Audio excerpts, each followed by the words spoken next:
Bueno, muy buenas tardes nuevamente a todos y muchísimas gracias por haberse enganchado con esta propuesta en un número tan interesante. La verdad que yo lo pensaba hace algunas semanas, dije, bueno, si se conectan unos 10, ya me voy a dar por satisfecho y la verdad que hemos sobrepasado con creces ese número, así que les agradezco en primer lugar. Bueno, como ustedes ya saben, brevemente simplemente presento la idea. Eh, la idea es hacer un curso de 4 encuentros dedicado al tema de la identidad. Mi intención es más o menos que cada clase, llamémosle así, cada exposición tenga una duración aproximada de 1 hora. Como comentaba con algunos al comienzo, no lo tengo demasiado cronometrado, así que puede ser que a veces me extienda un poco más o un poco menos, pero más o menos esa sería la idea, rondar la hora de duración y después dejar espacio para que también surja algún interrogante y especialmente algún comentario con el que ustedes puedan enriquecer estas reflexiones. Y las 4 clases, ahí le vamos a pedir si pueden silenciar los micrófonos de algunos que los tienen todavía prendidos. Gracias. La idea es, en las 4 clases, más o menos este sería el esquema, que lo habrán visto en el flyer. Primero, plantear el tema de la identidad y señalar algunos diferentes enfoques filosóficos sobre ese tema. En un segundo encuentro, perdón, Eleonora, no sé, Eleonora, si podrías apagar el micrófono. Gracias, muy amable. En un segundo encuentro, plantear el tema de la crisis de la identidad en la época posmoderna. Muy a tono con eso, en un tercer encuentro, presentar algunos habituales argumentos morales en contra de la identidad que se dan con frecuencia en la posmodernidad y ver también sus inconsistencias, algunas contradicciones. Y en un cuarto y último encuentro, presentar el tema de la eidopoiesis tan propio del magisterio del doctor Comar, que muchos de ustedes seguramente ya conocerán, por ahí no todos, pero bueno, volver sobre eso y repasarlo y masticarlo un poco. Y este curso está inspirado por varios motivos, algunos de índole más personal, pero además justo de alguna manera coincide con la edición de este libro, ¿sí?, que la Fundación editó, no sé si se ve, ¿sí?, es en realidad una segunda edición de la vitalidad intelectual, al que se suma el texto La lucha por la identidad, que les recomiendo a todos y sobre todo va a estar vinculado con lo que vamos a presentar en la última clase. Bueno, eso, entonces, hecha la introducción, vayamos al tema si les parece. Con la identidad ocurre algo que, bueno, ocurre en filosofía casi todo el tiempo, ¿no? Que se trata de una palabra y por lo tanto de un concepto que lo usamos, encontramos una frecuencia en su uso, o sea que mal tenemos una noción al menos confusa de su significado, pero apenas nos detenemos a reflexionar, apenas posamos nuestra mirada un poco más detenidamente sobre el tema, nos damos cuenta de que efectivamente se trata de un tema que es complejo, que es problemático, que tiene algunos vericuetos no siempre tan sencillos. En principio, podríamos decir que la identidad hace referencia a lo que uno es, o mejor todavía, ¿no? Hace referencia al o a la que uno es decir, responde a la pregunta ¿quién soy? Pero claro, ¿cómo se responde a esa pregunta? ¿No? Es decir, si alguien nos formula esa pregunta, ¿cómo responderíamos? Muy probablemente se me ocurre que si se trata de una persona a la que no conocemos o que no nos conocen nada, por ahí responderíamos primero señalando nuestro nombre y apellido. Pero está claro que eso no alcanza, ¿no? Porque uno es mucho más que un nombre. Además, eventualmente yo podría, por ejemplo, cambiar mi nombre y no por eso dejaría de ser quien soy, o podría haber otro, que en la mayoría de los casos debe suceder, que tienen por ahí el mismo nombre que yo, y eso no quiere decir que su identidad sea la misma que la mía, es decir, no se trata del mismo sujeto. De modo que hay que dar un paso más allá de lo meramente nominal. Y ahí es donde aparece toda una serie de preguntas, es decir, cómo encarar esta indagación sobre la naturaleza de la identidad, desde dónde pensarlo, ¿no? Porque uno podría preguntarse, bueno, la identidad entonces es, por ejemplo, lo que soy o el que soy, como mencionábamos recién, o será acaso quizás lo que yo capto de mí, ¿no? Porque de hecho, incluso si le tengo que explicar a alguien quién soy, aún suponiendo que eso sea posible, inevitablemente voy a tener que apelar a mi autoconocimiento, a mi propia captación de mí mismo. ¿O será acaso por ahí no tanto lo que soy, sino lo que hago? ¿No? Podría ser una cuestión así más práctica, más relacionada con mi manifestación a través de mis acciones. O tal vez la identidad tenga que ver con lo que yo digo de mí, o por ahí con lo que otros dicen de mí. Es decir, hay maneras muy distintas de poder encararlo. Una manera, digamos así, más metafísica, ontológica, apelando al ser de la persona y su modo de ser. Una versión más nociológica o psicológica relacionada con la conciencia de uno mismo. O una postura más práctica relacionada con las acciones, como decíamos recién, o más biográfica, narrativa, ¿no? Bueno, en fin, hay diferentes propuestas y a todo esto se suman algunas otras preguntas, como por ejemplo, bueno, en definitiva, la identidad, ¿qué estatuto tiene? Digamos, ¿es un don? ¿Es algo que yo recibo? ¿Es una tarea? ¿Es un proyecto? Y en ese caso, un proyecto que brota ¿de dónde? ¿Es una construcción? ¿Es una construcción personal? ¿Será una construcción social, cultural y cosas por el estilo?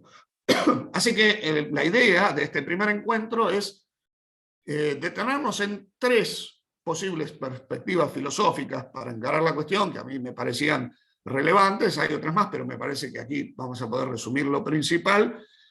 Así que, bueno, si me permiten, voy a pasar a compartir pantalla y a partir de ahí las vamos a ir desmenuzando. Avísenme ustedes si aparece ahí algo en pantalla, si lo ven bien. Sí, aparece. Muy bien, Andrés, muchísimas gracias. Bueno, entonces, como decía, ¿no? En este primer encuentro, en esta clase 1, la idea es ver diferentes perspectivas filosóficas sobre el tema de la identidad. La primera de ellas será una perspectiva de corte más bien ontológico, ¿no? Es decir, aquella perspectiva filosófica que busca la identidad en el ser, ¿sí? Y vieron que a veces la filosofía es pensada como, bueno, la búsqueda de una definición para tratar de poner en palabras la esencia de una cosa.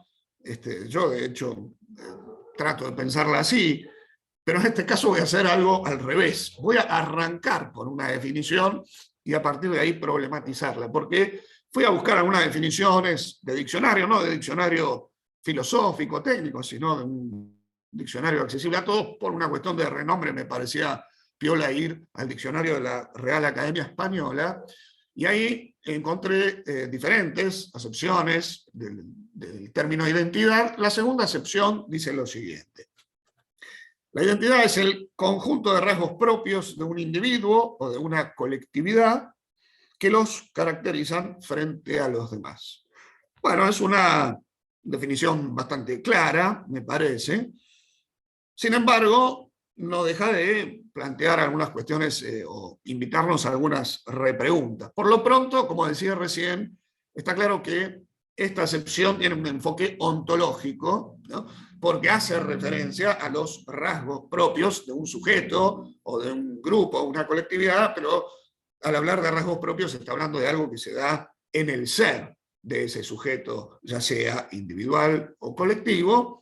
Y bueno, esto que se da, esta característica o estas características que se dan en dicho ser, serían aquellas que lo hacen ser quien es, ¿sí? Y lo diferencia respecto a los demás. Ahora, claro, el problema que surge aquí, o la repregunta que se me ocurre es, Bueno, esto está muy bien, ¿no? Pero, en definitiva, ¿dónde buscar esos rasgos propios? ¿No? Porque, por ejemplo, una opción podría ser buscarlo en los rasgos físicos. Qué sé yo, por ejemplo, el tamaño, el peso de alguien, su color, etcétera, etcétera. Pero eso no deja de ser, de hecho, muy problemático, ¿no? Porque los rasgos físicos, está claro que en cada sujeto se van modificando con el paso del tiempo. Yo puedo ir, cortarme el pelo, puedo engordar, puedo adelgazar, crecer. Bueno, a esta altura de mi vida ya estoy creciendo más a lo ancho que a lo alto, pero también ahí se van produciendo modificaciones. Y entonces, si la identidad anclara, digamos así, en los rasgos físicos, que son rasgos que están sujetos al cambio, bueno, eso significaría pensar que la identidad entonces cambiaría también todo el tiempo. Y eso es un problema, porque si la identidad cambia todo el tiempo y no hay ahí ningún tipo de estabilidad, a la larga eso significa, en definitiva, negar la identidad misma, ¿no? ¿Se acuerdan? Seguramente habrán escuchado, y algunos lo tienen recontramasticado, cuando uno reflexiona sobre el tema del cambio, inmediatamente aparece esa frase atribuida a Heráclito de que nadie puede bañarse 2 veces en el mismo río, ¿no es cierto? Porque la segunda vez que yo me meto en el río, las aguas del río en las que yo me metí la primera vez ya han fluido, ya se han ido, o sea que el río no es el mismo, y yo tampoco soy el mismo que aquel que entró la primera vez. De ahí que suele identificarse a Heráclito, o suele, digamos, considerarse a Heráclito como el filósofo del cambio. Bueno, eso habría que matizarlo, porque en Heráclito hay algo de permanencia, pero por ahí el que llevó esa idea más al extremo, y que a veces es olvidado, es un seguidor, una especie de discípulo de Heráclito, un filósofo contemporáneo de Sócrates, que después no, antes de Sócrates fue también maestro de Platón, y que es un tal Crátilo. Y Crátilo decía algo que a mí me resulta muy importante señalar aquí, ¿no? Porque Crátilo decía que si efectivamente todo cambia todo el tiempo, entonces el problema es que yo no solamente no puedo meterme en el mismo río 2 veces, sino que en realidad no puedo meterme ni una vez. Claro, porque si todo cambia todo el tiempo, y por lo tanto, tanto el río como yo somos ahora una cosa, pero al toque somos otra cosa distinta, e inmediatamente después somos otra cosa nada que ver, etcétera, etcétera. Bueno, entonces ya no puede hablarse de un yo, de un Martín, que se meta en un río. Si todo es puro cambio, entonces, al no haber ningún tipo de estabilidad, ya no se va a poder decir Martín se mete en el río, porque para eso, para decir eso, necesitaríamos de algo relativamente estable, ¿eh? A lo cual vamos a llamar Martín. Pero si Martín es ahora esto y después es otra cosa, entonces ya no es el mismo Martín. ¿Y cómo hago para decir Martín se mete en el río? Reitero, entonces si todo es puro cambio, entonces no se puede hablar de identidad. Y eso hace problemático el hecho de anclar, de poner el fundamento de la identidad, por ejemplo, a los rasgos físicos que efectivamente cambian todo el tiempo, ¿no? La identidad siempre supone una permanencia. Esta va a ser una idea muy recurrente a lo largo de este curso, y si no hay permanencia, no se puede propiamente hablar de identidad. Y esto los griegos lo habían planteado con bastante sutileza a través de una paradoja que muchos de ustedes seguramente van a conocer, que es la paradoja del barco de Teseo, ¿no? Cuenta la historia que había un barco en el cual Teseo y los jóvenes atenienses habían regresado desde Creta, un barco de 30 remos, y que ese barco lo conservaron hasta el siglo IV antes de Cristo, pero claro, lo conservaron de manera tal que cada vez que alguna tabla o algún elemento del barco se iba pudriendo, se iba atrofiando, ya no servía, bueno, modificaban esa parte y ponían una nueva, ¿no? Entonces ponían una tabla, sacaban esa tabla, ponían una tabla nueva, después cambiaban otra y así sucesivamente. Entonces, de alguna manera, fueron conservando el barco, pero claro, llegó un momento en el que habían cambiado todas las tablas. Entonces ahí surge la polémica filosófica, porque la pregunta es si se trata o no del mismo barco. Una vez que hemos cambiado las tablas del barco, ¿sigue siendo el mismo barco que era antes? Y ahí se generaba entonces esta discusión, ¿no? Porque los que decían o los que dicen que sí, bueno, tendrían que tratar de señalar cuál sería el fundamento de esa permanencia para poder decir que sigue siendo el mismo barco. Y el fundamento no va a poder ser los elementos con los cuales el barco está construido, porque esos ya han cambiado todos. Los que dicen que no, también están en problemas, porque tendrían que poder explicar cuándo dejó de ser el barco original, ¿no? ¿Cuándo se transformó en otro? Cuando cambiamos la primer tabla, cuando cambiamos la mitad más uno de las tablas, o cuando cambiamos la última y ya no quedaba nada de la original. ¿Por qué voy sobre esta paradoja tan célebre? Porque al mismo tiempo, cuando uno piensa en la identidad personal de cada uno de nosotros, bueno, algo similar podemos decir respecto a nuestro cuerpo, ¿no? Nuestro cuerpo también está en constante cambio desde el punto de vista físico. Suelen decir, yo no soy experto en biología, pero he podido leer que las células se cambian en promedio entre 7 y 10 años, ¿no? En promedio, esto quiere decir, no cambian todas a la misma velocidad, porque algunas células duran apenas algunas horas, hay otras células que duran décadas, incluso dicen que hay algunas que duran toda la vida, que se llaman células ubicadas en el lente de nuestros ojos, pero lo cierto es que mi cuerpo hoy ya no es el mismo que el que era hace 20 años atrás, por ejemplo, y de hecho no es el mismo que el que era ayer, ni estrictamente hablando, no es el mismo que el que era hace unos minutos cuando empezábamos esta clase, ¿no? También, digamos, hay células que duran más incluso que la vida de ese cuerpo. Parece que hay en el cerebro algunas células que pueden durar hasta 200 años, no sé si hay alguien experto en biología que pudiese corroborar este dato, pero claro, poner el fundamento entonces de nuestra identidad, que implica permanencia, en lo meramente físico, bueno, parece que por ese lado no va, ¿no? Y entonces uno puede decir, bueno, pero pensémoslo por el lado espiritual. Sí, pero no deja de aparecer el mismo problema, porque a nivel espiritual yo también voy cambiando.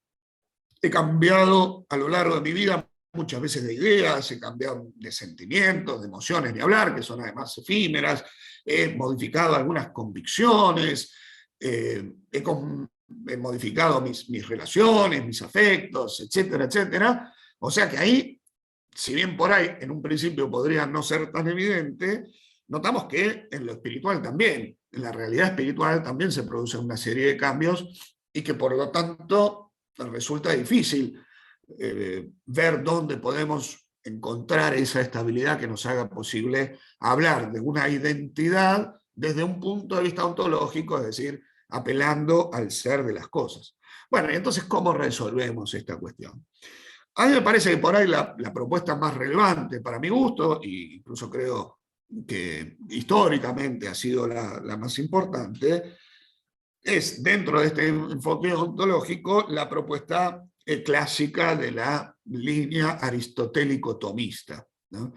Esto podríamos estar, digamos, toda la clase con este asunto, pero voy a tratar de ir rápido. Intuyo que muchos de ustedes ya la conocerán, así que por un lado no quiero aburrir a los que ya saben, ni tampoco perder la atención por ahí de los que no conocen tanto esto en detalle, ¿no? Pero Aristóteles retomaba esa polémica de los filósofos del cambio, como Heráclito, digamos así, sobre todo el ya mencionado Crátilo, polémica con los filósofos negadores del cambio, donde sobre todo se destaca Parménides de Elea, bueno, Zenón y algunos otros personajes, ¿no? Es decir, retoma esa discusión entre una propuesta más cercana a la idea de que todo cambia, nada permanece, y una propuesta que dice, en realidad el cambio es irracional, es imposible, el ser es siempre el mismo, ¿no? El cambio es una mera ilusión de los sentidos, etcétera, etcétera.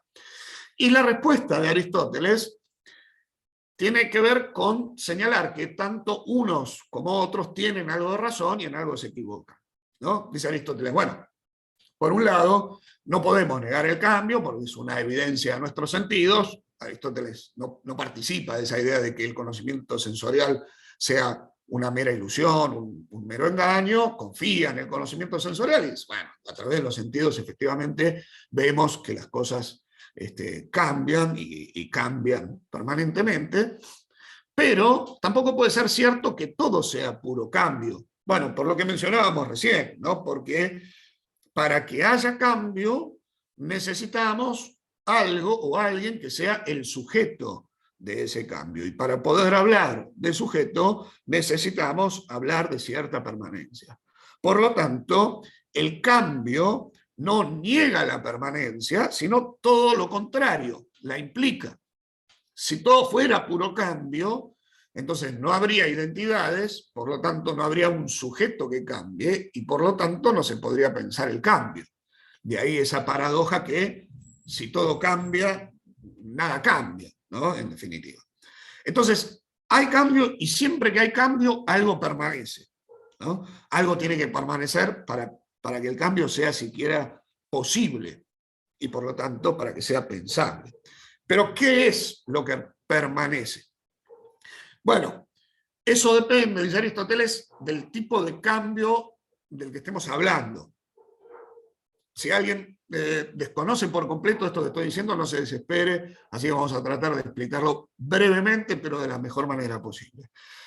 La filosofía aristotélica distingue dos tipos de cambio, el cambio accidental y el cambio sustancial, ¿no? En el cambio accidental, la cosa, digamos el sujeto, en este caso, no deja de ser lo que es. Sigue siendo, por ejemplo, una persona que crece, ¿sí? Sigue siendo la misma persona, aunque se han producido en esa persona una serie de modificaciones. O una persona que aprende un contenido nuevo, bueno, sigue siendo el mismo sujeto, solo que tiene una característica nueva. Y el cambio sustancial se da cuando algo, ya sea comienza a existir, es decir, algo no era y empieza a ser, es decir, se genera, o bien, y de hecho sucede simultáneamente, algo que existía, algo que era, deja de existir, es decir, se corrompe. En el caso de la generación, cuando algo comienza a existir, o en el caso de la corrupción, cuando algo deja de existir, entonces ahí estamos hablando de un cambio sustancial. Esto tiene que ver, obviamente, con esas dos palabras claves de la metafísica de Aristóteles, que son la sustancia y los accidentes, ¿no? Los accidentes, arranco por los segundos, son aquellas realidades a las que les corresponde, por su naturaleza, ser en otro. Es decir, no existen en sí mismas, sino que siempre tienen que darse en algún sujeto. No pueden subsistir, no se paran sobre sus propios pies, sino que solamente son cuando se dan en algo. Por ejemplo, para que se entienda rápidamente, imagínense un color, el color azul. Bueno, el color azul, ¿sí?, no puede existir si no se da en algo. Yo puedo tener una letra azul como la que tengo acá en pantalla, puedo tener una virome azul, un buzo azul, un pitufo azul, pero no existe el azul suelto, digamos así, ¿no? Entonces, ¿ven? Los accidentes son esas realidades, ¿sí?, a las que les corresponde ser en otro. Mientras que la sustancia es justamente el sujeto en el que se dan esos accidentes. Decía, la sustancia, por su naturaleza, le corresponde ser en sí mismo, subsiste. La sustancia sí se para sobre sus propios pies desde un punto de vista metafísico, si me permiten la metáfora. Y es, en cierto sentido, lo que está como por debajo, digamos así, ¿no? Substare, de ahí viene de hecho la palabra, lo que está como por debajo de los accidentes y es el sujeto en el que se dan los accidentes. Entonces, si esto hemos logrado aclararlo, espero que sí, se va a entender fácilmente lo del cambio accidental y el cambio sustancial que mencionábamos recién, ¿no? Si una cosa cambia de color, o cambia de tamaño, o cambia en alguna de sus cualidades, o cambia en alguna de sus relaciones, o cambia en su ubicación, bueno, está cambiando de manera accidental, ¿sí? Es decir, está cambiando respecto a sus accidentes, pero no deja de ser la sustancia que decir. Por ejemplo, ¿sí? Yo tengo una planta y la tengo, recién había una planta hace un ratito acá atrás mío. Como yo no quería que aparezca en pantalla, la moví y la puse del otro lado de la mesa. Sigue siendo la misma planta que cambió respecto a su ubicación, y la ubicación es un accidente, porque no existe la ubicación suelta sin un sujeto en el cual se dé. Sigue siendo la misma sustancia, sigue siendo la misma planta, pero modificó su ubicación y podría, no sé, cortarle algunas hojas, entonces cambiaría respecto a su tamaño, su volumen, también respecto a su peso, pero seguiría siendo la misma planta. Entonces ahí tengo un cambio sustancial. Ahora, si yo prendo fuego a esta planta, es distinto, porque entonces la planta va a dejar de ser, va a dejar de existir, va a dejar de ser lo que es, dejará de existir la planta y por lo tanto, la planta se corrompe y se generará otra cosa, que serán humo, cenizas y cosas por el estilo, ¿no? O sea que hay, reitero, entonces, dos tipos de cambio. El cambio accidental, donde la sustancia sigue siendo la misma sustancia, y el cambio sustancial, donde se produce un cambio de sustancia, para decirlo brevemente. Acá hay que tener en cuenta una cosa, porque hay un error habitual, o por lo menos se lo encontré a muchos cuando explican este tema, y es creer que entonces en el cambio accidental cambian los accidentes y no cambia la sustancia. No es una idea muy precisa en realidad. En el cambio accidental, la sustancia cambia, porque de hecho los accidentes no son la sustancia, pero son algo de la sustancia, ¿no? Si yo, no sé, empiezo una nueva relación, supónganse, eso es un cambio accidental, porque las relaciones son accidentes, pero eso no quiere decir que simplemente se modificó algo externo y yo como sustancia no he cambiado. No, si yo cambio, empiezo una nueva relación, incluso si me tiño el pelo, que es todavía un cambio mucho más superficial, eso es un cambio mío, es un cambio que se da en mi sustancia, pero no es un cambio de sustancia, ¿no? Yo no soy otro por haberme tenido el pelo, o por haber empezado una relación nueva, o por haber cambiado de lugar o haber crecido. Sigo siendo la misma sustancia, solo que con algunos accidentes que se han modificado. ¿Por qué esta me parece una aclaración importante? Porque a veces la crítica a esta propuesta es la idea de que una propuesta de este tipo implicaría una visión estática de la sustancia. Y de hecho, no es haber comprendido bien la propuesta aristotélica, ¿no? Es decir, en el cambio accidental, la sustancia cambia, pero cambia respecto a sus accidentes. En el cambio sustancial, es un cambio mucho más radical, porque deja de ser esa sustancia que es. Bueno, la propuesta más clásica, entonces, en relación al cambio y también en relación al tema de la identidad, entonces está centrado en este concepto de sustancia, es decir, lo que primordialmente define al modo de ser del sujeto, lo que lo hace ser un árbol o un potus, que era la planta que yo le decía recién, o un ser humano, un perro, un elefante, lo que fuese, es su sustancia. Que en cierto sentido, entonces, este concepto central de la metafísica aristotélica se identifica con el concepto de esencia, ¿no? La esencia es el qué es algo. Por eso, esta propuesta clásica, metafísica, de corte ontológico, suele ser denominada como propuesta sustancialista, como propuesta esencialista o expresiones de ese tipo, sobre todo para aquellos que no que no coinciden tanto con ella. Y la tesis central entonces sería que en cada individuo encontramos una esencia, es decir, un modo de ser propio, gracias a la cual ese individuo es lo que es y es el que es. Yo soy, pero tengo un modo de ser que es propio, mío, un modo martiniano, digamos así, de ser, ¿sí? Y entonces eso es lo que me define, eso es lo que me da mi identidad, porque es lo que me hace ser el que soy. No se trata, como verán, de unas esencias meramente así universales, ¿no? Como uno podría pensarlo de un punto de vista, digamos así, un poco más platónico. ¿Se acuerdan que Platón, que es el gran filósofo de las esencias, había puesto esas esencias en un mundo separado, en el mundo de las ideas, y las pensaba como universales?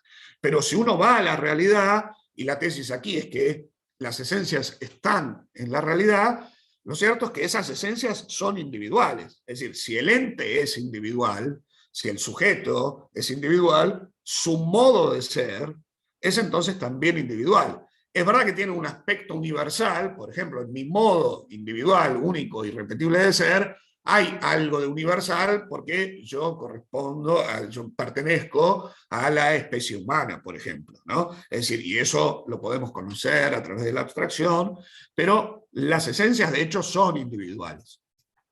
Y esto genera otra serie de problemas, ya técnicos, a veces un poco áridos. Mi intención no es detenerme demasiado en ello, pero que tendrían que ver con el problema del principio de individuación, ¿no? Es decir, ¿cómo puede ser que, por ejemplo, la esencia tomada como universal, que en sentido estricto sería más bien la forma, ¿no? Hombre, ser humano, se dé en muchos y se dé en cada uno de ellos de una manera individual, problema que Platón ya se había planteado, por ahí sin terminar de poder resolverlo. Bueno, después lo pule Aristóteles y Santo Tomás sigue por ese lado. Insisto, mi intención es ahora hacer una detallada clase de metafísica, pero ven que en este enfoque, entonces, la identidad radica en el ser y está anclada en el modo de ser del sujeto, ¿no? Por eso esta sería, como decíamos recién, una propuesta clásica ontológica. Se plantean algunas críticas posibles o algunas dificultades a este enfoque, ¿no? Por un lado, bueno, algunos problemas técnicos de estricta y rigurosa metafísica que generan debate dentro de la escuela misma y en los cuales, como le decía, no es nuestro objetivo detenernos en este momento.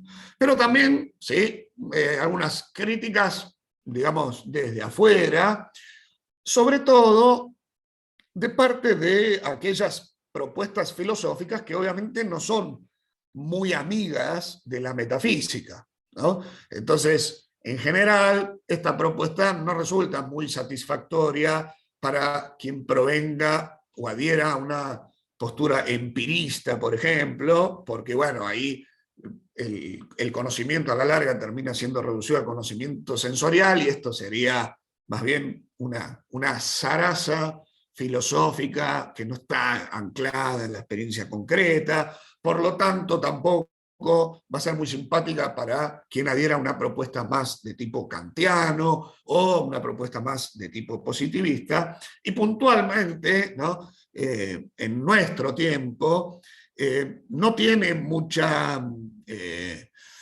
digamos, no tiene muchos adeptos dentro de la propuesta en general posmoderna que se propone a sí misma como una filosofía post-metafísica, porque está, sobre todo, creo, ese temor de que esto conduciría a una serie de abstracciones racionalistas, ¿no? De vuelta al mundo de las ideas y por lo tanto a algo que nos alejan de la realidad concreta, que terminan siendo teorías completamente desconectadas de la realidad existencial y cosas por el estilo. Y hay otra crítica que más adelante la vamos a volver a retomar, que es esta objeción según la cual pensar la identidad de esta manera, es decir, anclar el tema de la identidad en el ser, en lo ontológico, implicaría pensar la identidad como algo dado. Ciertamente, ¿no? Pero la objeción estaría entonces en que si la identidad es algo dado, es algo que yo recibo, entonces lo que a mí me define, en última instancia, no depende de mí. Acá la identidad parecería ya no poder ser pensada como una tarea, y mucho menos como una construcción, como una autoconstrucción, sino que para algunos autores esta propuesta de hablar de que hay una esencia dada que a mí me define, implicaría caer en un determinismo, es decir, en una postura filosófica que niega la libertad del sujeto. Esta es la objeción que, por mencionar un ejemplo paradigmático, podemos encontrar, supónganse, en el existencialismo sartreano, ¿no? ¿Se acuerdan? Y más adelante volveremos a nombrarlo, que Sartre justamente trata de defender la libertad a toda costa y nota que para defender la libertad del ser humano necesita negar que haya esencias que nos hayan sido dadas, porque si no, nuestro proyecto ya estaría definido de antemano, mi lugar en el mundo, mi misión en el mundo ya estaría definido de antemano y por lo tanto tendría que terminar negando mi libertad. Bueno, retomaremos esto, pero espero más o menos que la idea de esta propuesta filosófica haya quedado clara, aunque ante estas objeciones uno puede decir, bueno, y si lo pensamos por otro lado, bueno, podría ser, ¿no? Anclando ya no el tema de la identidad en el ser, sino más bien en la conciencia. Y me resultó muy interesante porque en la tercera acepción del diccionario de la RAE, justamente la definición va por ese lado. Ahí se define a la identidad como la conciencia que una persona o colectividad tiene de ser ella misma y distinta a las demás. La segunda parte es muy parecida, ¿ven? A la definición que dábamos antes, pero acá hay una diferencia esencial, porque acá ya no me está hablando de rasgos propios, sino de un conocimiento, una conciencia en el sentido de conocimiento de sí. Es decir, acá hay un fundamento no ontológico, sino más bien psicológico, nociológico. Desde este lado merece por lo menos una brevísima mención, ¿sí?, el inevitable René Descartes. ¿Se acuerdan que para Descartes la conciencia de sí es el camino para descubrir no solo la propia identidad, sino incluso la propia existencia? Descartes decía, bueno, vamos a dudar de todo lo que se puede dudar. ¿Y de qué se puede dudar? A la larga de todo. Así que llega una duda universal para después ver si puede salir de ahí. Y efectivamente considera que sale de ahí con una primera verdad que a él se le presenta como indudable, y es esta. Bueno, si estoy dudando de todo, eso quiere decir que pienso, y por lo tanto, si pienso, eso quiere decir inevitablemente que existo, ¿no? El famoso cogito cartesiano. Y después de eso se pregunta, bueno, yo soy, ¿no? ¿Y qué soy? ¿Qué corno soy? ¿Qué puedo saber de mí hasta aquí? Y entonces presenta un parrafito que ahí les voy a citar, que es bastante problemático, de hecho, porque dice Descartes, el atributo de pensar es el que me pertenece, el que no se separa de mí. Yo soy, yo existo, pero ¿cuánto tiempo? El tiempo que pienso, porque si yo cesara de pensar, en el mismo momento dejaría de existir, dice en el libro 2 de sus Meditaciones Metafísicas. Ven que es interesante, porque acá Descartes no está diciendo yo sé que existo mientras pienso, o yo sé que existo mientras sé que pienso, sino que está diciendo algo más radical, ¿no? Yo existo, mientras piense. Entonces, el pensamiento y la conciencia de sí mismo pasó de ser el fundamento del conocimiento de la propia existencia a ser el fundamento de la existencia misma y el atributo principal de mi esencia. Yo soy, por lo tanto, pensamiento y existo mientras piense. Y si yo cesara de pensar, en el mismo momento dejaría de existir. Es verdad que ahí no terminan las meditaciones de Descartes, después vienen una serie de cosas, pero a esta altura a uno le surgen algunas preguntas, ¿no? Porque, entonces, ¿qué quiere decir esto? ¿Qué pasa conmigo cuando no pienso? ¿No? ¿Dejaría de existir? Y suena por lo menos raro. O sea, hay una serie de problemas que este párrafo cartesiano genera, si bien Descartes no se ha, hasta donde yo sé al menos, no le ha dedicado demasiado a la cuestión de la identidad, pero sí, bueno, inaugura un camino, ¿no?, de pensar la identidad por el lado del autoconocimiento, por el lado de la conciencia, camino que ha continuado un filósofo inglés que es John Locke, contemporáneo de Descartes, y que de hecho polemizaba mucho con Descartes, quien sí le dedica una reflexión un poco más detallada del tema de la identidad en su célebre libro, el ensayo sobre el entendimiento humano, ¿sí? También en el libro 2, el parágrafo 27 sobre todo, por si a alguien le interesa buscarlo. ¿Qué dice Locke sobre esto? Locke dice que nosotros formamos la idea, estén atentos a esto porque acaba de haber después una diferencia esencial respecto a Aristóteles, nosotros formamos la idea de la identidad de algo o de alguien, porque al ubicar a un ente en un lugar y un tiempo determinados, no podemos admitir a otro ente en el mismo lugar y al mismo tiempo. Entonces yo estoy mirando el potus ¿sí? Y yo no puedo concebir otra cosa en ese mismo lugar y al mismo tiempo que no sea ese potus. Entonces yo formo una idea de la identidad de ese potus. O sea que la identidad es algo se da. Sí.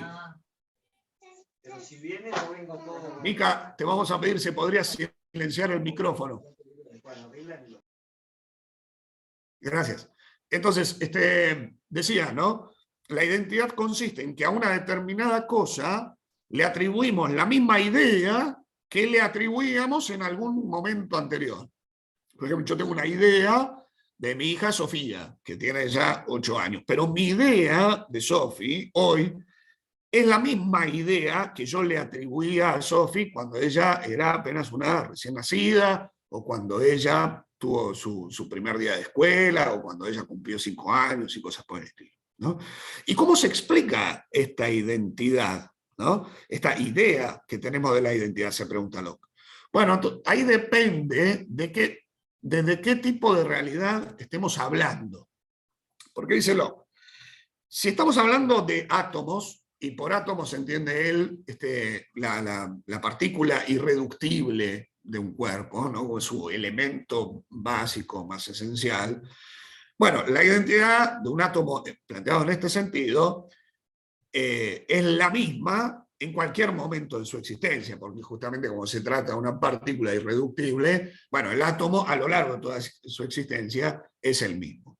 No ocurre lo mismo si ya estoy hablando de una sumatoria de átomos que formen un cuerpo, es decir, si yo estoy hablando de una masa formada por 2 o más átomos, la cosa es distinta.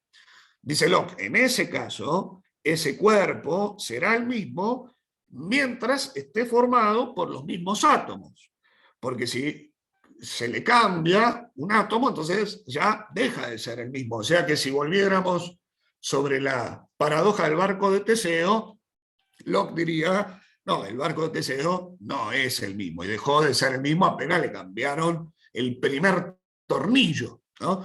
Así que los cuerpos en ese sentido no tienen la misma estabilidad. Pero hay un tipo de cuerpos que son algo más que meros cuerpos, donde la cosa a su vez vuelve a ser distinta, y que es el caso de los seres vivos, ¿no? Porque en el caso de los seres vivos, por su misma naturaleza, viven cambiando. Es decir, el ser vivo todo el tiempo está alterando sus porciones de materia. No es una piedra. Una piedra, bueno, yo la parto a la mitad, le saco un pedacito y ya no es la misma. Pero tengo el potus si yo a este potus le arranco una hoja, bueno, no podemos decir entonces que no sea el mismo. Y de hecho el potus, y lo mismo, Locke insiste al principio sobre ejemplos vegetativos, ¿no? Pero lo mismo valdría para un animal, por ejemplo. Bueno, los seres vivos se nutren, crecen, es decir, suman nueva materia a su cuerpo, expulsan parte de materia de su cuerpo, etcétera, y no por eso pierden su identidad.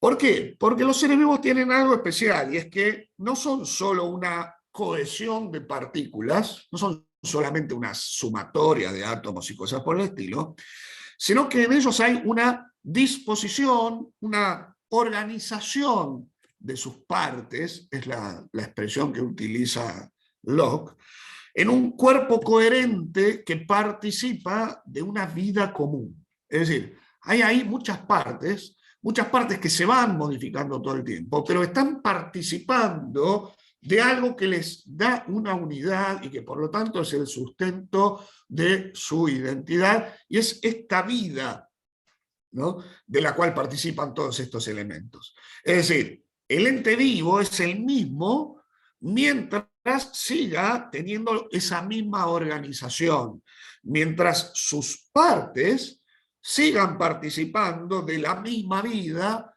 una vida, dice Locke, continuada por partículas de materia constantemente fugaces, pero que en esa misma sucesión, en ese mismo cambiar incesante, están vitalmente unidas al mismo cuerpo organizado. Para quienes, digamos, tengan una formación ya filosófica previa, puede ser que esto nos suene bastante parecido a Aristóteles, porque Aristóteles, cuando hablaba del alma, la pensaba como ese acto primero, como esa primer perfección de un cuerpo natural organizado que tiene vida, ¿no?, que tiene la vida en potencia.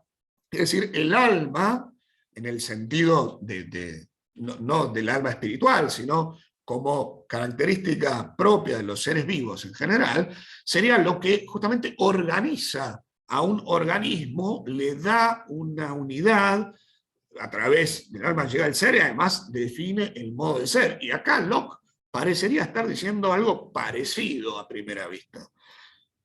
Es a primera vista, en realidad, ¿no? Porque el enfoque de Locke, y vuelvo sobre lo que quería llamarles la atención al principio, es distinto porque Locke no es un realista, sino un empirista. Entonces, mientras Aristóteles habla de la sustancia como una realidad, y por lo tanto del alma como un coprincipio real de la sustancia, Locke habla de la sustancia como una idea y no como una realidad de hecho, y por lo tanto habla de la identidad como una idea. Por eso yo le decía, ¿no?, para Locke la identidad tiene que ver con la idea de una unidad, de una permanencia, de una idea de sustancia. Es decir, lo que no varía en Locke no es tanto la sustancia, sino la idea con la que nosotros atribuimos permanencia a una supuesta sustancia, a una entidad. Y mientras en Aristóteles el alma es uno de los fundamentos entonces de la identidad, en Locke no pasa eso. A Locke no le gusta poner el fundamento de la identidad en el alma, porque él cree que no hay nada en la materia que impida que un espíritu pueda unirse a diferentes cuerpos, ¿sí? Entonces, llegado el caso de una hipotética, por ejemplo, transmigración de las almas, si yo pusiera el fundamento de la identidad en el alma, y esa alma va pasando de un tipo a otro, eso significaría que yo debería llegar a la conclusión de que muchos hombres en diferentes épocas han sido en realidad el mismo hombre, y eso a él le parece que no le parece algo sostenible. Claro, pero entonces, ¿dónde está el fundamento de la identidad de este ser vivo tan particular que es el ser humano? Porque, y ahí aparece por ahí un poco una de las novedades de Locke. El hombre es un ser vivo, ¿sí?, pero el hombre además es persona. De modo que yo, al sujeto humano, digamos así, lo puedo considerar en su humanidad, que estaría más cerca a considerarlo en su animalidad, es decir, pensando al ser humano, ¿no?, de una manera análoga a lo que decíamos respecto de las plantas y los animales. Y por otro lado, puedo pensar al ser humano como persona que, para lo que es otra cosa, ¿no?, y es un ser pensante, inteligente, dotado de razón y de reflexión, y que puede considerarse a sí mismo como el mismo, es decir, como una misma cosa pensante en diferentes tiempos y lugares. Para Locke, la persona, entonces, es un ser dotado de conciencia. Y por eso para Locke el fundamento de la identidad personal está en la conciencia. La identidad personal reside en la mismidad de un ser racional, es decir, en el tener conciencia de sí mismo. No reside en la mismidad de un cuerpo, tampoco en la mismidad de un alma, sino en la mismidad de una conciencia de sí.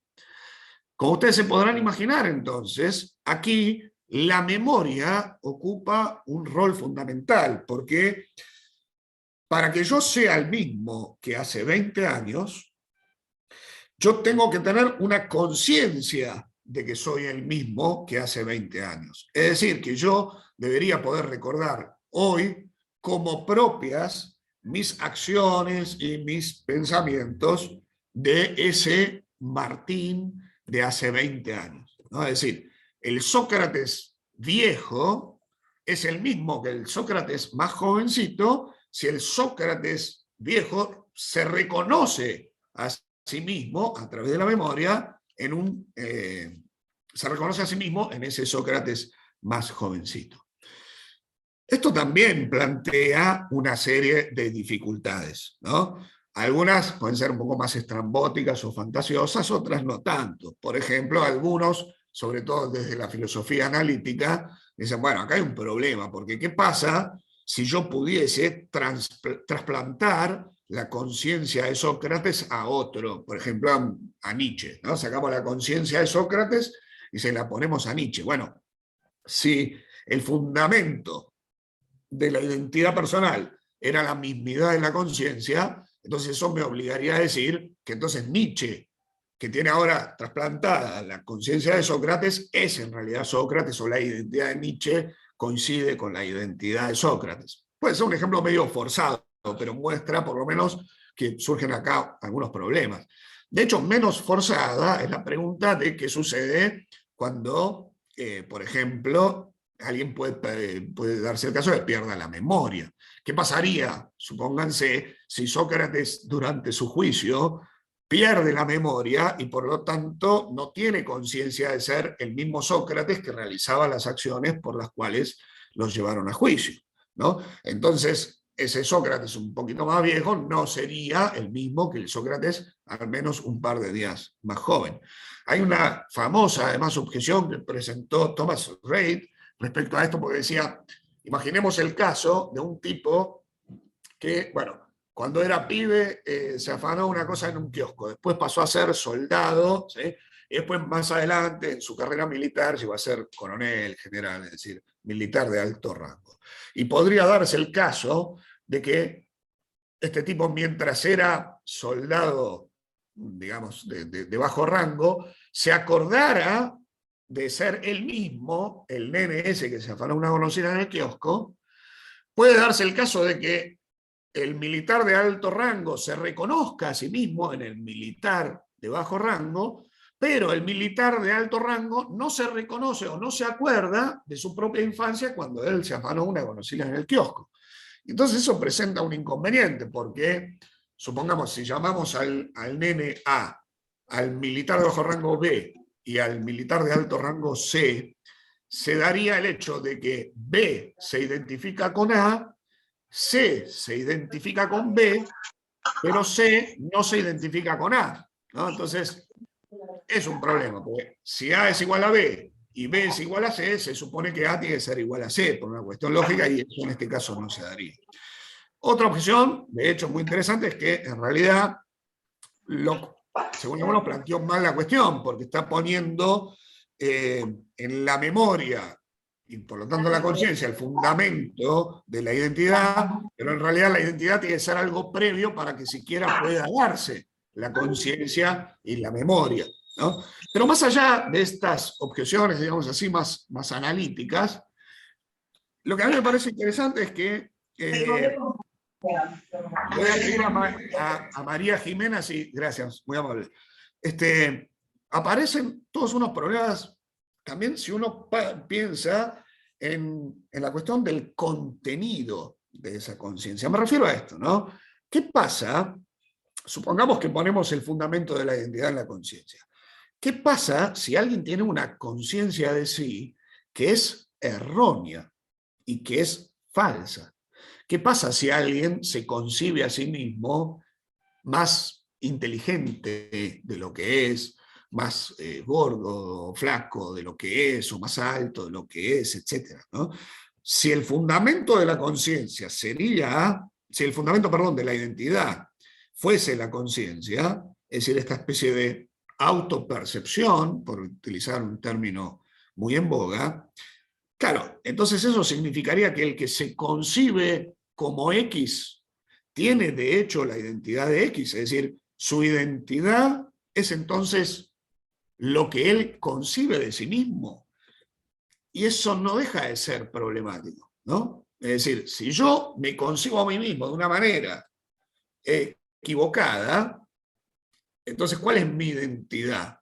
Lo que yo concibo de mí mismo parecería ser una propuesta que no cierra, por lo menos no cierra si uno lo plantea desde un realismo filosófico, porque desde el realismo la verdad es pensada como adecuación, ¿no? Adecuación al ser de las cosas, y justamente aquí no habría esa adecuación y por lo tanto, justamente por eso habría un error o una falsedad.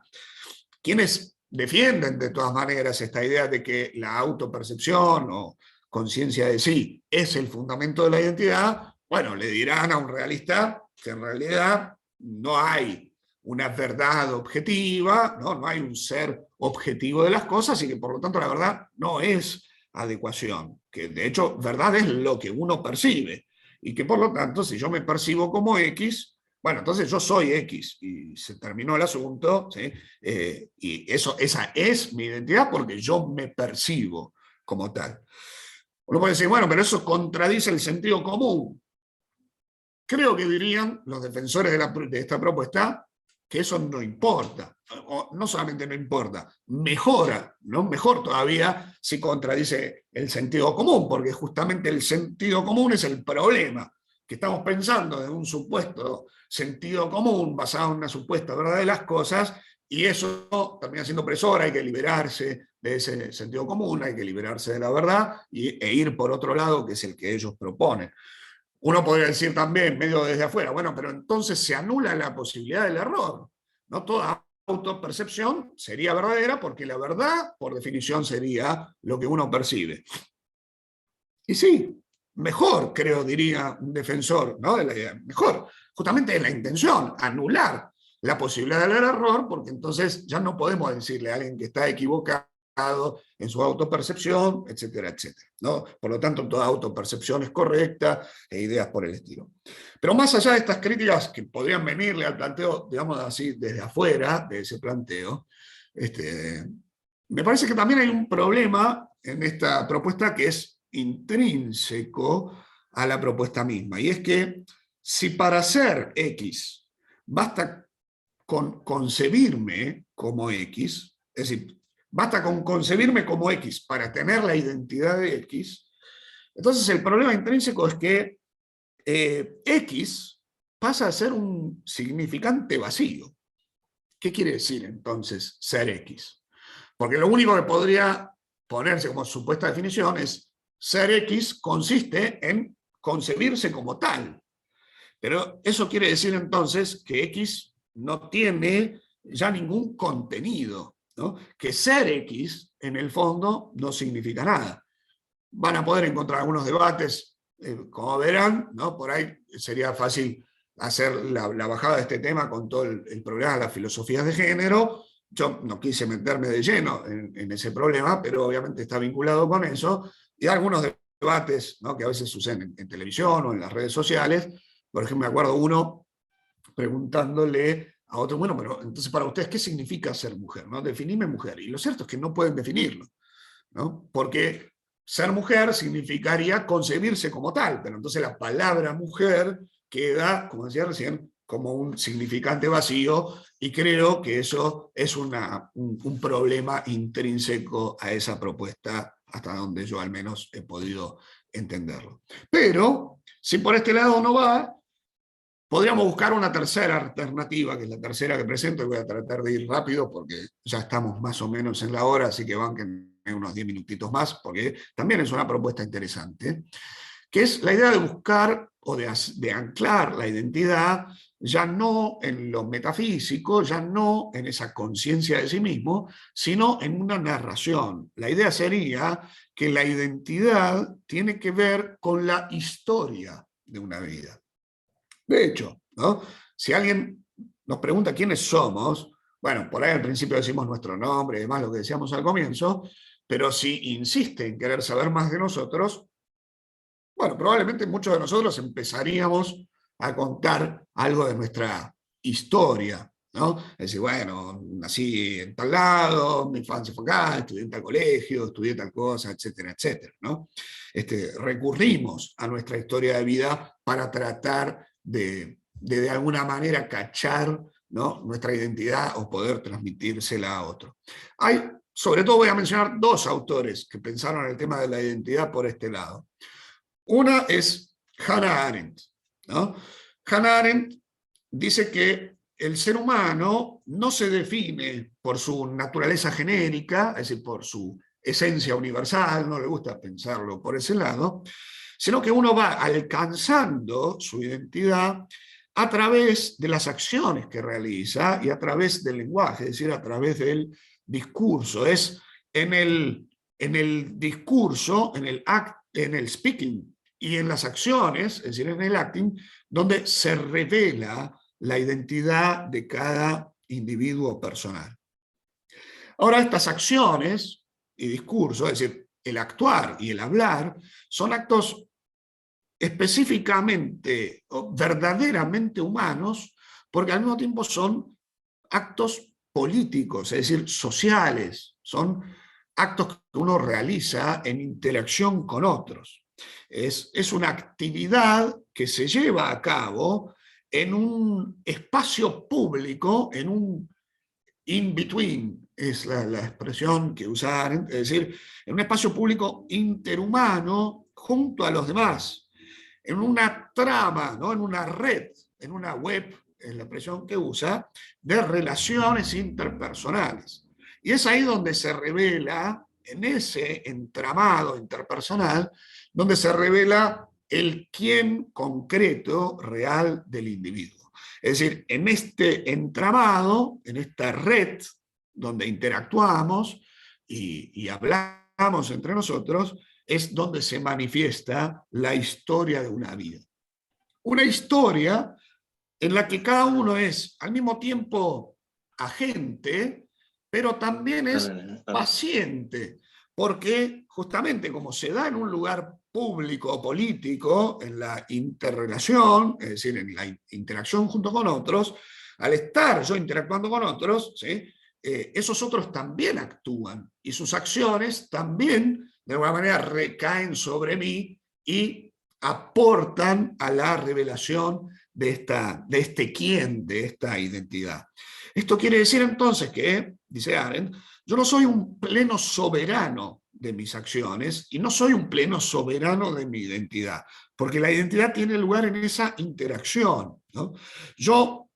La identidad no es algo dado, ¿sí?, pero tampoco soy, estrictamente hablando, su autor. Yo soy más bien el actor de mi identidad. Un actor que interactúa con otros.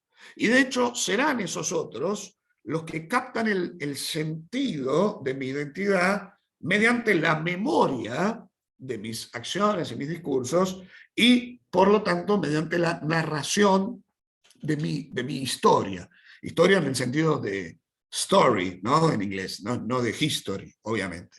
Entonces, dice Arendt, si bien las historias son el resultado inevitable de la acción, en realidad no es el actor, sino el contador de historias el que percibe y construye la historia a través de los recuerdos de esas acciones.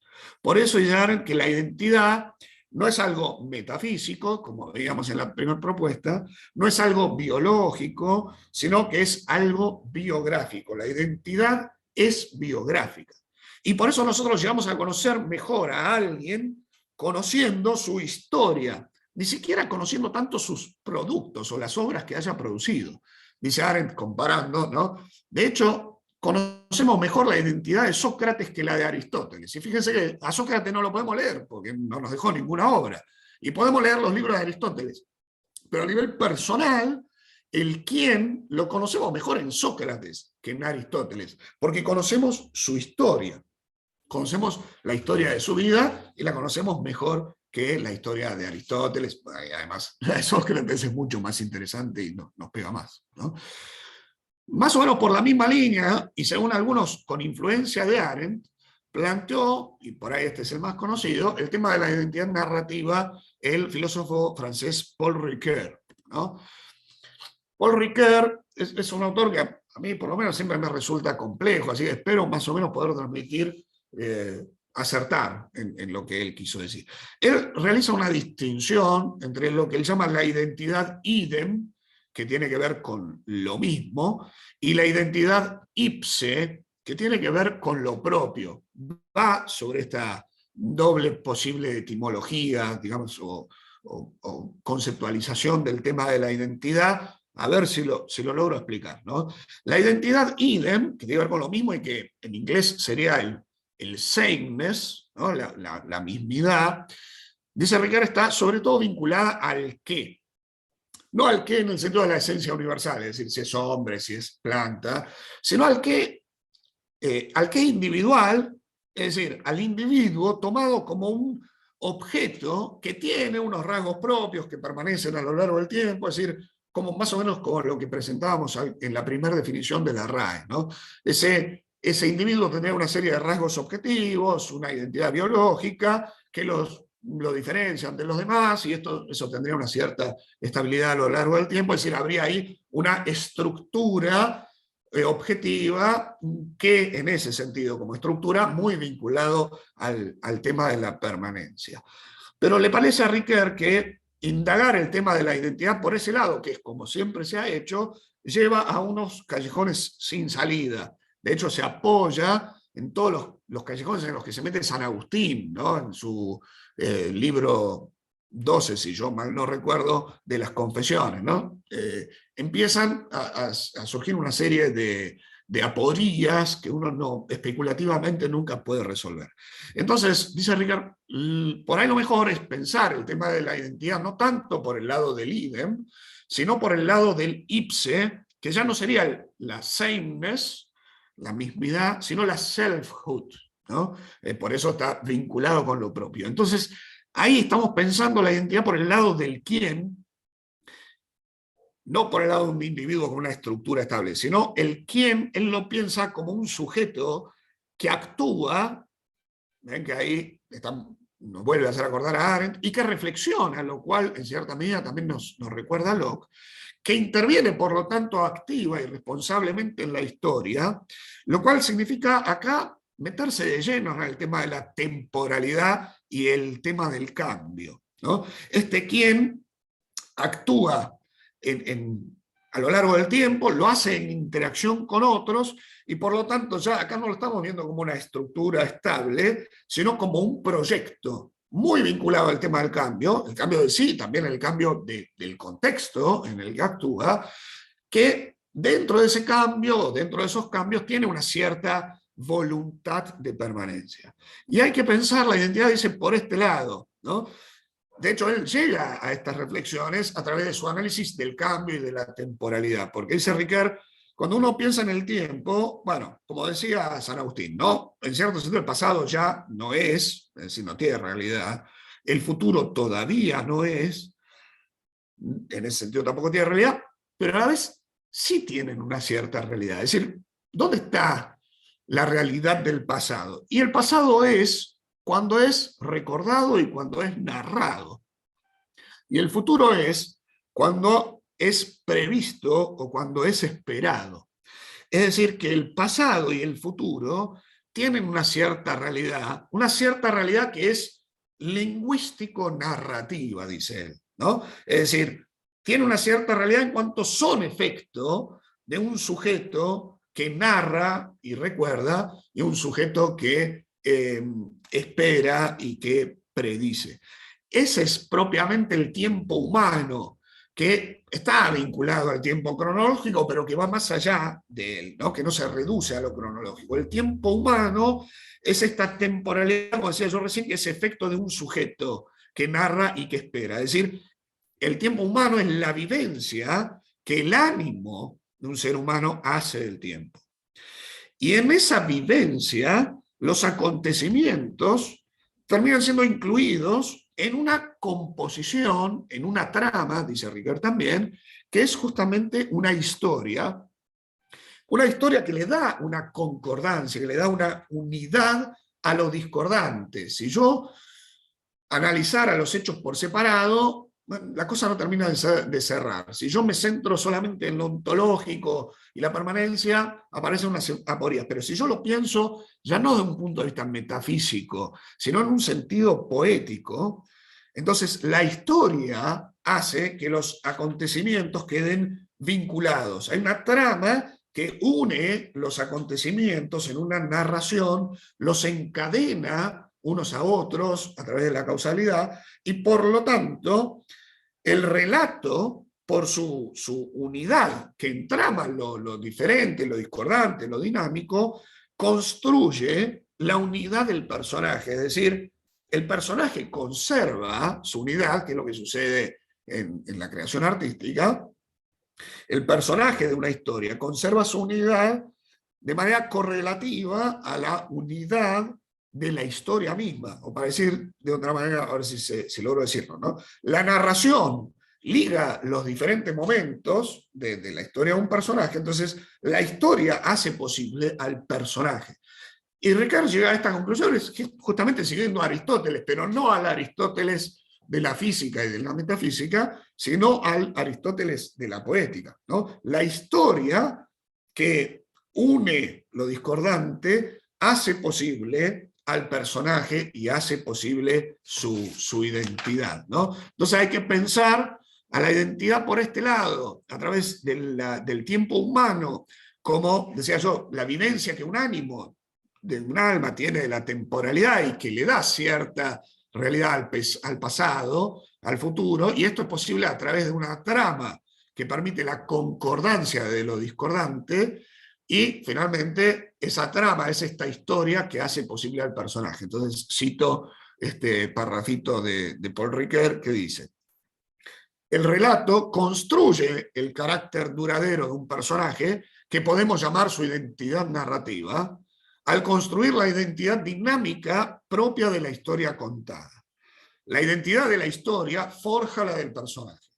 En efecto, en la historia contada, debido al carácter de unidad y completud que le confiere la operación de elaborar la trama, en esa historia, el personaje conserva a lo largo de la historia la identidad correlativa a la de la propia historia. ¿Ven? Hay una especie de primacía o casi causalidad de la narración que tiene como efecto, digamos así, la identidad del individuo.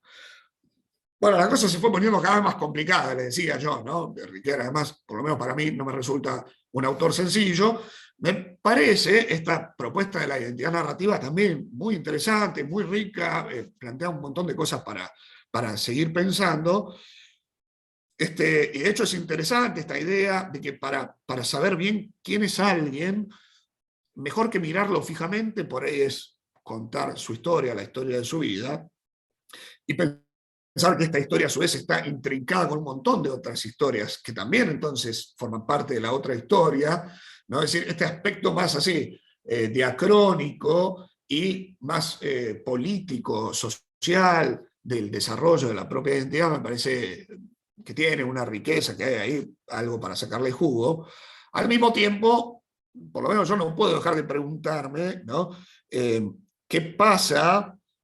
De vuelta, si uno apunta, que es la objeción que me sale desde un realismo, ¿qué pasa si uno se pregunta sobre el carácter veritativo de esa historia? Es decir, ¿qué pasa si la narración no termina de coincidir con los hechos, ¿no? Bueno, Ricard de hecho dice, toda historia es un poco ficcional, así como toda ficción tiene algo histórico, por lo menos porque tiene que ser verosímil.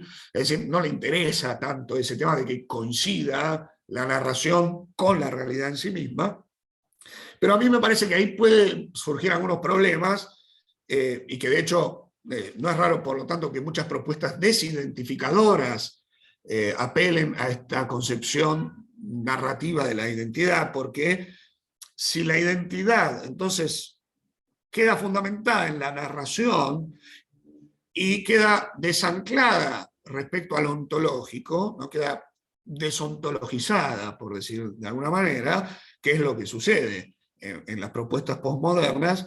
Bueno, entonces la identidad no tendrá nada que ver con la verdad, no tendrá nada que ver con las esencias.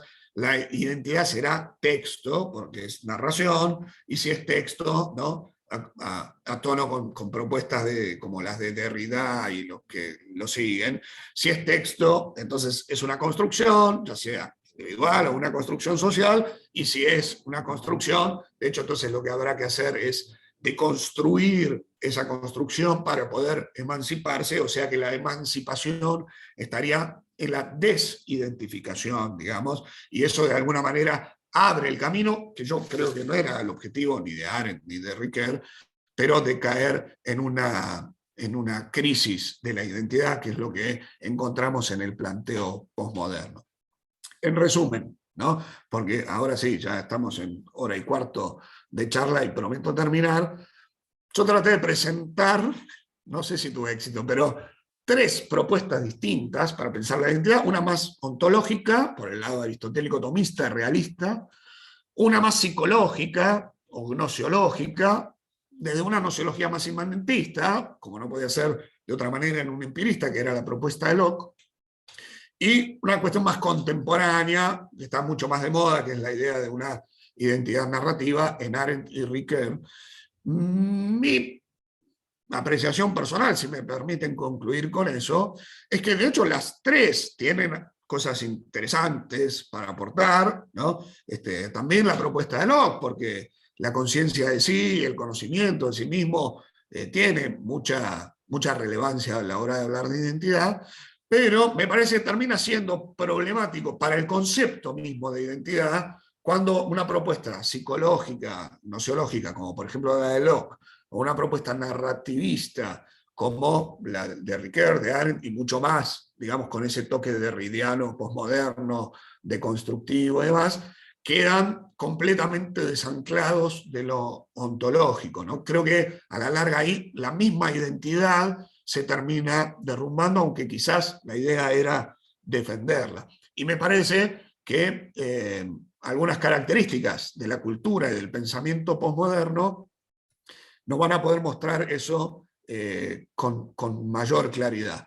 Y ese es un poco el objetivo de nuestra segunda clase, donde creo que va a ser más sencillo. Es decir, si hoy se marearon, si alguno se mareó, especialmente sobre el final, donde además apuré un poco, no desespere, ¿sí? Y no le pegue una patada a la pantalla diciendo de qué cornos me está hablando este muchacho, sino que, bueno, tengan un poco de paciencia y creo que va a ser más sencilla la propuesta de la semana próxima, donde nos detendríamos en la crisis de la identidad en la cultura postmoderna. Vamos a seguir también a un autor, pero es un autor que es mucho más fácil y aparte es más sociológico, entonces es más fácil relacionarlo con ejemplos concretos que además me parece nos van a resultar cercanos. Así que hasta aquí mi humildísima exposición de hoy. Les agradezco enormemente la paciencia y les cedo la palabra por si alguien quiere hacer alguna pregunta o algún comentario y enriquecernos a todos. Yo me quedé, perdón, que me quedé pensando al comienzo si podía volver a mostrar el libro. Sí, cómo no. El libro es, ¿ahí se ve? No sé si ustedes lo ven al revés. Yo lo veo al revés, pero... Se ve perfecto. Es La vitalidad intelectual, es un curso de Comar que ya había sido editado. Bueno, volvió a editarse con este agregado de la lucha por la identidad y, como le decía, el contenido de ese texto, La lucha por la identidad, es lo que va a marcar fuertemente sobre todo nuestra última clase, que sería la más comariana de todas. Va a ser explícitamente comariana, porque vamos a ir a los textos de Comar mismo, porque me parece que ahí la propuesta puede brindar una solución o una respuesta a algunas inconsistencias postmodernas. Ahí preguntan cómo podemos comprar el libro. María, no sé si vos que estás más ducha en ese tema, Sí, querés aclarar. que se comuniquen con la fundación por el mail. Se puede comprar por Mercado Libre o por la fundación. ¿Está? Sí, muy bien. Mirá, ahí lo están pidiendo desde Perú, incluso el libro. O sea, por ahí no se entendió nada, pero desde el punto de vista del marketing, la charla ha funcionado. No, es todo muy buena, se entiende, se entiende. Te damos Bueno, una gracias. posición, Martín. Tenés una ¿Cómo? posición en los libros. Sí, sí. Bueno, Jimena, gracias por el comentario. Te lo agradezco y me consuelo. Puedo hacerte unas preguntas, una pregunta Sí. en realidad. En realidad es ¿Cómo largo, vamos? porque el tema no es sencillo. Tanto en el aspecto de la conciencia de sí, como en la narración, hay algo de verdad, porque de algún modo ambos elementos reflejan la esencia de la persona. O sea, cómo en la perspectiva ontológica, cómo integrar esos elementos de conciencia y de narración. Esa es la pregunta. O sea, yo no soy de filosofía, soy abogada, pero evidentemente la conciencia de sí y la historia de algún modo van cambiando la sustancia. O sea, son cambios que se suceden en la sustancia y que tienen que ver con la esencia propia del hombre, que es social. Y entonces, por ese lado va la pregunta, para ver un elemento integrador, porque obviamente es un aporte, ¿no? Coincido, por eso yo trataba de rescatar estos aspectos positivos de una propuesta que no es por ahí la más clásica en ese sentido, pero claro, me parece que depende de cómo concibamos la conciencia y por lo tanto el conocimiento en general, y también de cómo concibamos la narración como elemento, como creatividad poética, por decirlo, como creación poética, ¿no? Y entonces ahí hay un problema, porque si uno piensa en la conciencia de sí, lo piensa desde un realismo clásico, bueno, entonces engancha fácilmente, porque la conciencia de mí mismo sería mi captación limitada, imperfecta, todo lo que ustedes quieran, pero a la larga captación de mi realidad y por lo tanto de mi esencia, ¿sí? de mi propia sustancia en ese sentido. Lo que habría que ver es si eso pasa en Locke, ¿no? Yo creo que no, es decir, creo que la propuesta es interesante, pero Locke no es un realista en ese sentido. Inevitablemente se le mete, como a todo filósofo, un realismo, porque sin eso no se puede. Pero la propuesta nociológica de Locke no es la de un realismo clásico. Entonces, por eso me interesaba señalar, hay algo acá positivo, pero también ojo, porque cuando desvinculamos el conocimiento del ser de las cosas, y entonces ya estamos en una senda que nos va a conducir a pensar la conciencia como construcción, ¿no? Es decir, como producción de mi propia identidad sin algo dado ontológico, es decir, sin algo objetivo a lo cual esa conciencia se refiere. Y algo análogo me parece que pasa con la propuesta de la narración. Riquet en esse sentido, dice, yo no soy especialista en Riquet, pero cuando alguna vez leí la metáfora viva, donde él también sigue muchísimo a Aristóteles, me acuerdo que lo leí para un examen final de la facultad, entonces en mi humildísimo homenaje de paso al padre Leocata, preguntaba al padre Leocata en el final, bueno, me dice, ¿usted qué le pareció? ¿No? ¿Riquet es más aristotélico o es más kantiano? Y la verdad que yo fui con mucho dolor de cabeza a dar ese final porque era justamente el problema que a mí me martirizaba. Y le dije, la verdad, padre, es que no lo sé, eso es lo que no puedo terminar de captar.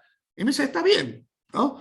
Porque es un tipo que está como oscilando por momentos entre cierto realismo y entre cierta manera de por ahí pensar la creación poética de un modo más kantiano, quiero decir, como más bien productora del objeto conocido, ¿no? Es decir, o como bien fuente de la referencia en un sentido más activo, ¿se entiende? No sé si se entiende lo que quiero decir. Sí, sí, Entonces me parece que pasa lo mismo. En general, por ejemplo, Ricoeur o Arendt no tienen muchas ganas de hacer metafísica, de hacer una metafísica clásica, no porque creo que le tienen un poco de miedo, es algo frecuente en los filósofos del siglo XX, ¿no? Es decir, ojo, la metafísica pues nos puede llevar a un racionalismo y eso termina generando totalitarismos y cosas por el estilo. Inevitablemente hay elementos metafísicos y me parece que hay ahí algunas cosas muy ricas, muy rescatables, muy enriquecedoras, pero habría que ver entonces si uno piensa la narración como algo que a su vez hace referencia a una realidad en sí, o no. Sí, es una construcción.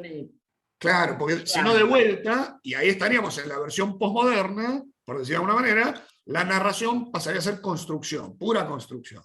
Entonces, por mencionar, no sé si lo han visto alguna vez a este profesor de filosofía que es tan mediático, ¿no? Darío Strasreiter, si es que menciono bien su apellido.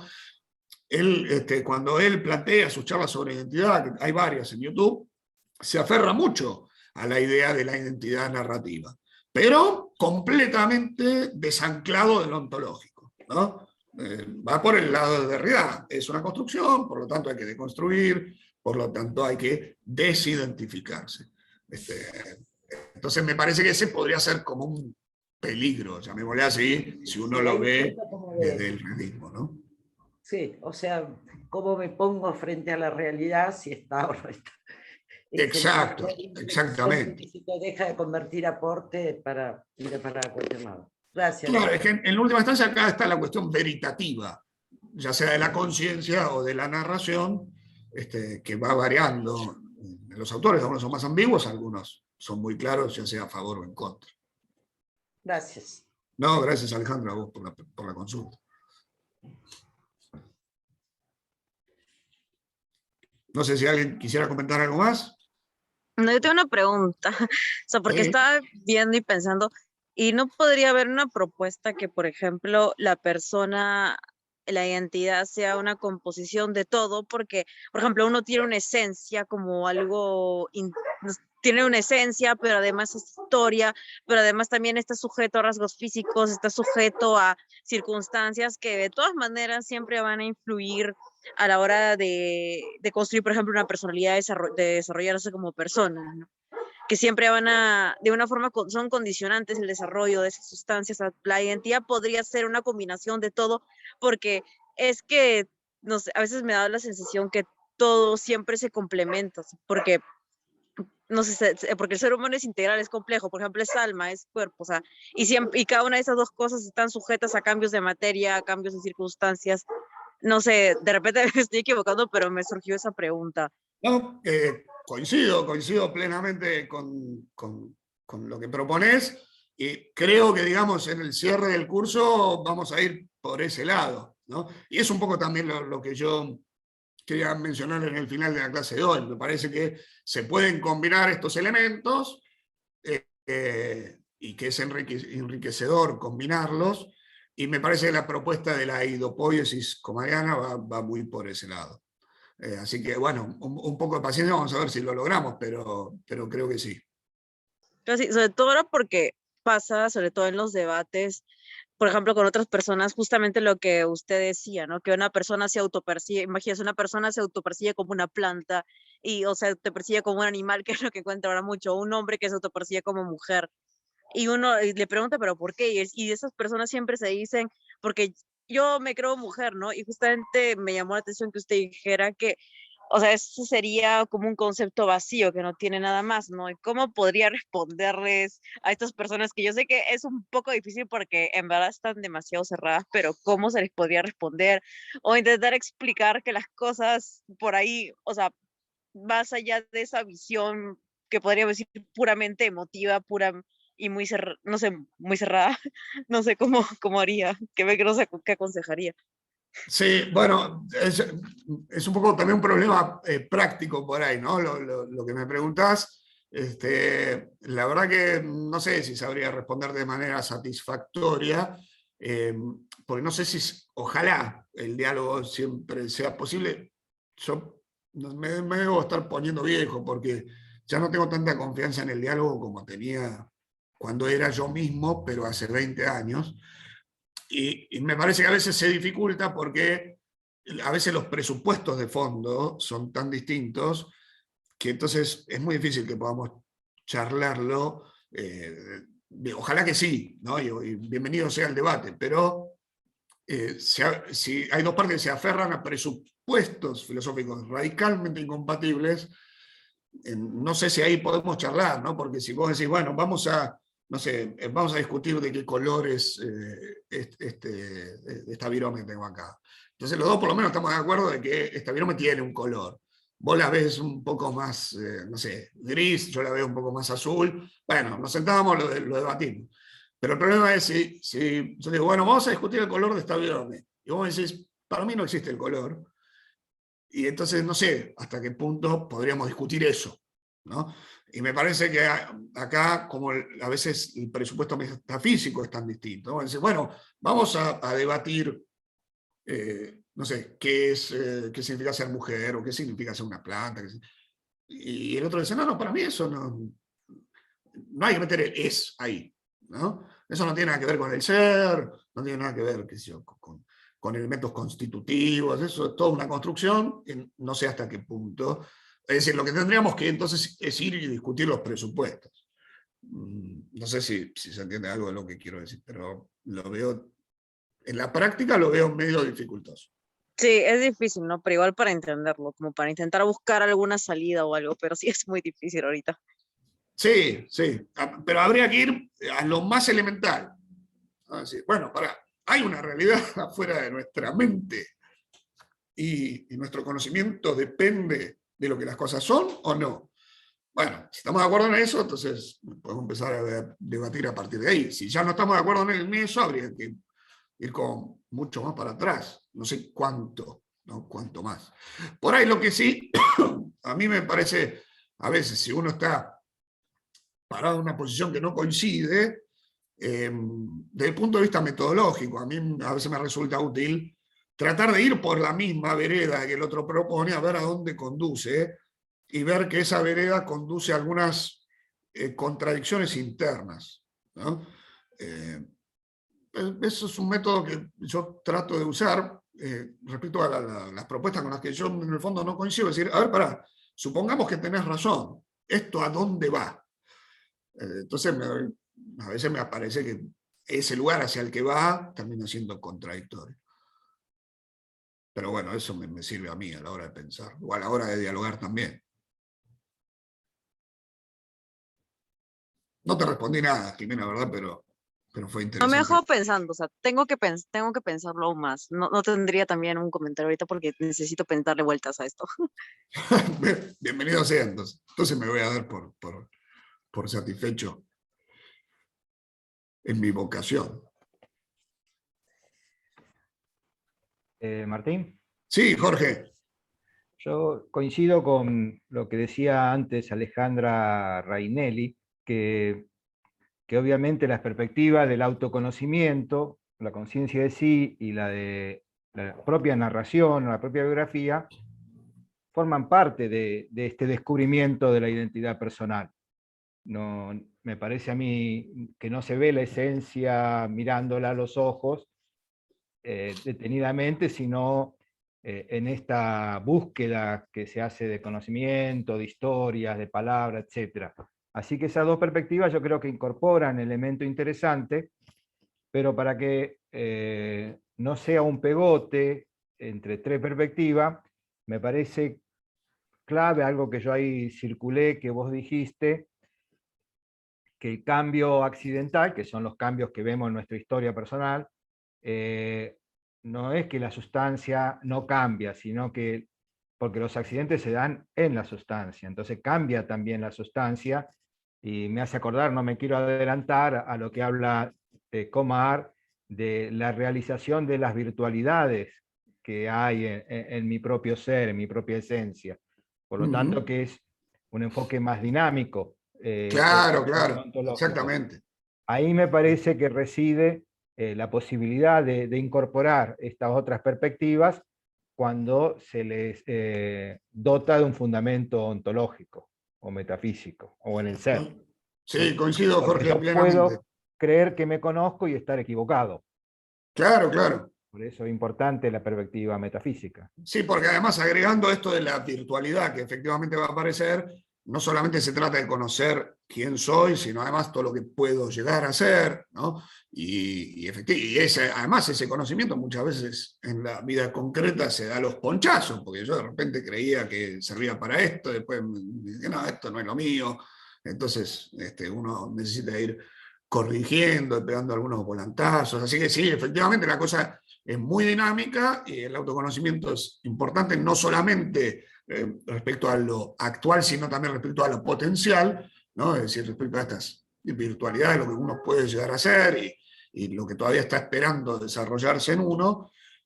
Pero bueno, como decís vos, y yo trataba de subrayar lo mismo, me parece que sin la referencia al ser, se puede desvirtuar lo que estas propuestas tienen de positivo, lo que podrían aportar, ¿no? Martín, yo una pregunta. ¿Qué tal, Gabriela, tanto tiempo? ¿Cómo estás? Bien. No, en cuanto a esta tercera postura que vos decías, ¿no? De la narración, entonces, si todo es la narración y es una plena construcción, ¿qué sería lo que permanece? Porque si no hay una esencia, que es lo que vos antes hablabas del cambio sustancial, el cambio accidental, entonces, ¿qué es lo? Porque necesitaría algo que permanezca, que sostenga toda esta narración. Sí, ¿Qué sería lo que permanece y qué es lo que va construyéndose durante todo este proceso?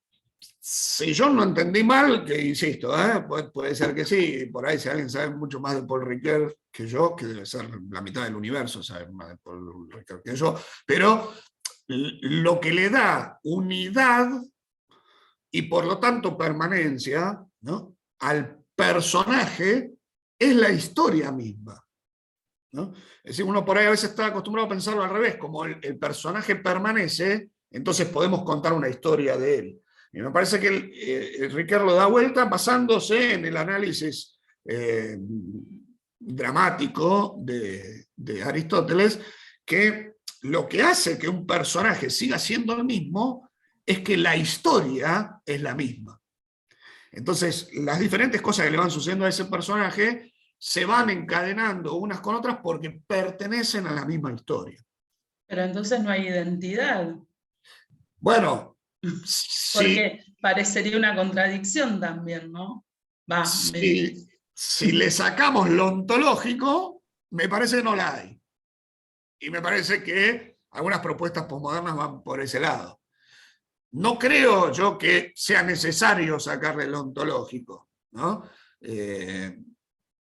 Ahora, bueno, ¿qué diría Ricoeur? No lo sé. Pero creo que se puede compatibilizar parte de esta propuesta con una cosa metafísica, pero es verdad que si no hacemos, si no nos apoyamos ahí, y lo que va a pasar es con la identidad es que se derrumba, se diluye, por utilizar, se licúa, digamos, ¿no? Por utilizar otro término también muy a tono con nuestros tiempos. Sí, ahí estaría tal vez mejor aplicada, o sea, mejor dicho, se podría ver mejor la distorsión cuando se analiza el sujeto social y no tanto el individuo, ¿no? Sí. Porque esas narraciones y todo apuntan a conformar sujetos sociales que son manipulables también a lo largo del tiempo por esas narraciones que se van cambiando. Sí, yo creo que además, en cierto sentido, esta es mi sensación, como un grupo social, desde un punto de vista así, metafísico clásico, no es un todo sustancial, sino que es una unidad de orden, ¿no? Y por lo tanto es un todo accidental, por su misma naturaleza es un poco más contingente, ¿no?, que la sustancia en un sentido estricto. Entonces es más fácil, por eso no me resulta raro que quienes están más bien a favor de la licuación de las identidades suelan apuntar más a ejemplos colectivos, primero, y después pasar de lo colectivo a lo individual, ¿no? Diciendo, bueno, lo vamos a ver la próxima. Se han distorsionado los géneros musicales. ¿No? ¿Qué es tango? Bueno, porque antes tango era una cosa, después vino Piazzolla, después vino Alejandra Varela, entonces ya no sabemos qué es tango. Y después pasan de ese análisis de algo, digamos, colectivo, por decir así, como una identidad cultural, al individuo, ¿no? Entonces, como las colectividades en sí mismas son un poco más contingentes y por naturaleza un poquito más líquidas para mi gusto, entonces me parece que les sirve a quienes están a favor de la liquidez anclar en esos ejemplos más que en los ejemplos individuales y puntualmente personales. Claro.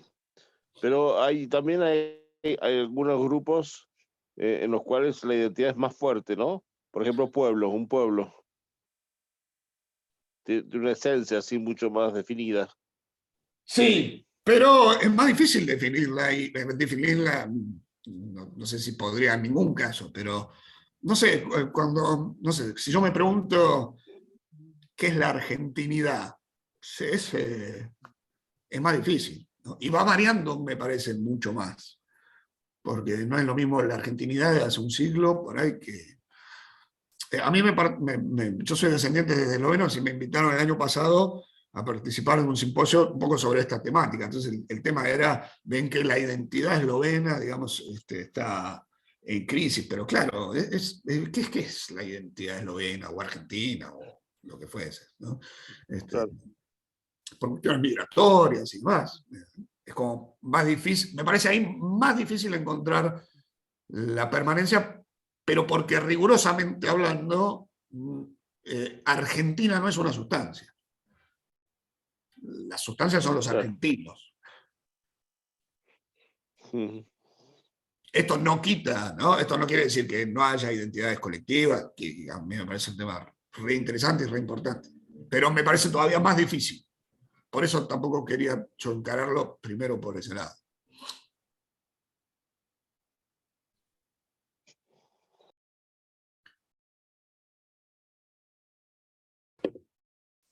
Muchísimas gracias, profesor. Me tengo que ir. Gracias a todos. Sí, no, gracias, Alejandra, a usted y a todos. No, bueno, creo que cerramos acá y si han sobrevivido, bueno, espero poder volver a verlos la semana que viene. Muchas gracias, Martín.